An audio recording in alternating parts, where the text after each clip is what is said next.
મેરી કોમ વાળા સ્ટેટમેન્ટને આપણે એનાલાઇઝ કરવાની કોશિશ કરીએ.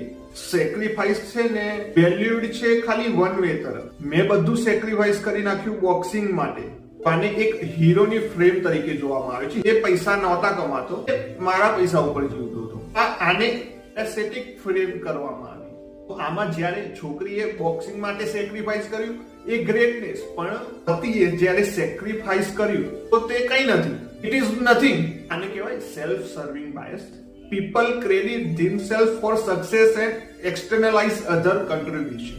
માણસો સક્સેસને ક્રેડિટ તો પોતાને આપી દે છે ભાઈ, પણ બીજાના કન્ટ્રીબ્યુશન ને ભાઈ આમાં આઉટકમ બાયસ એ હોઈ શકે કારણ કે લગન ફેલ થઈ ગયા તો ભૂતકાળનો જે સપોર્ટ હતો એ ડિવેલ્યુ કરી નાખ્યો. ન્યુટ્રલ એક્શન્સ જે હતા એને ઇન્ટરપ્રેટ નેગેટિવલી કરી નાખ્યું. તો મેરેજ સક્સેસફુલ ગયા હોય તો એ મારા પતિએ મને બહુ સપોર્ટ કર્યો, મેરેજ ફેલ જતા રહ્યા તો એને મારા માટે કંઈ નથી કર્યું. આ ક્લાસિકલ આઉટકમ છે.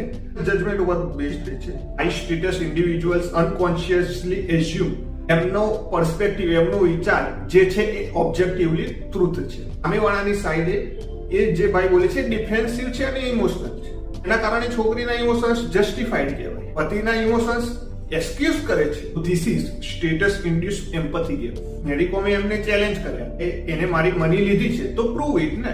સેમ ટાઈમે ક્લેમ કરે છે પ્રૂફ આપ્યા વગર કે એને મારા પૈસા લઈ લીધા અને આ વાપરી નાખે. બની શકે પાછળથી સબૂત પણ આપે, તમે આવો ક્લેમ કરો છો તો પ્રૂફ સાથે કરો. પ્રૂફ છે ને જે કમજોર પાર્ટી છે એની પાસે ડિમાન્ડ કરવામાં આવે છે. જે સ્ટ્રોંગ પાર્ટી છે એ ઓફર નથી કરતી.